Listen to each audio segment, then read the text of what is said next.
tidak dikenal. Sebab ketika aku berjalan-jalan di kotamu dan melihat-lihat barang-barang pujaanmu, aku menjumpai juga sebuah mezbah dengan tulisan, kepada Allah yang tidak dikenal.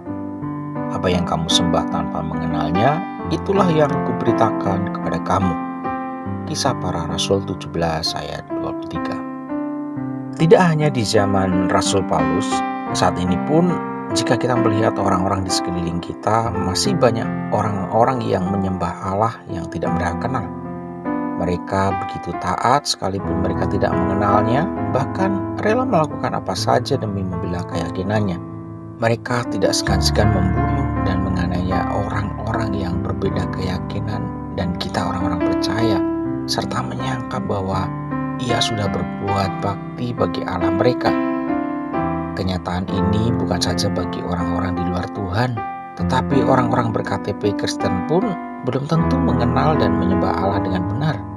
Melalui Yesus Kristus, Allah di dalam kedaulatannya telah memanggil dan memilih kita sebelum dunia dijadikan, supaya kita kudus dan tak bercacat di hadapannya.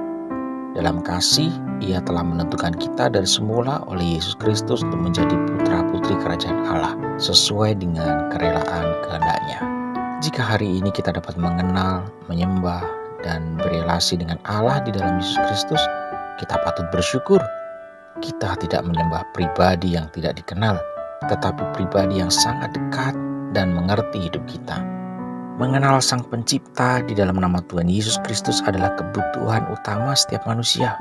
Melalui Yesus Kristus, Ia telah menyucikan dan mengaruniakan pengertian kepada kita supaya kita mengenal yang benar. Dan kita ada di dalam yang benar, di dalam Anak-Nya Yesus Kristus. Dia adalah Allah yang benar dan hidup yang kekal. Jika kita tahu bahwa Ia adalah benar, kita juga harus tahu bahwa setiap orang yang berbuat kebenaran lahir daripadanya. Kebenaran bahwa Allah adalah Bapa surgawi kita dan kita menjadi putra-putri kerajaan Allah adalah salah satu pernyataan terbesar dalam hidup kita. Semuanya karena kasih karunia dan pemberian Allah sebagai hak istimewa dari keselamatan kita.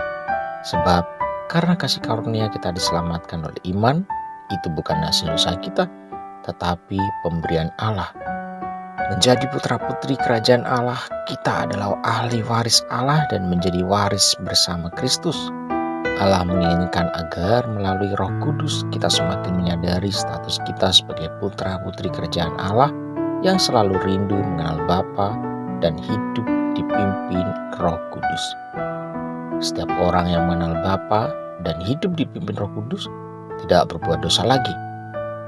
Oleh sebab itu, memasuki tahun yang baru ini, kita menanggalkan segala beban dan dosa masa lalu, serta kebodohan-kebodohan yang pernah kita lakukan di tahun yang lalu, dan berbalik kepada Allah. Kiranya kasih karunia dan damai sejahtera Allah makin melimpah atas hidup kita. Amin. Jika hari ini kita dapat mengenal, menyembah, dan berelasi dengan Allah di dalam Yesus Kristus, kita patut bersyukur sebab kita tidak menyembah pribadi yang tidak dikenal.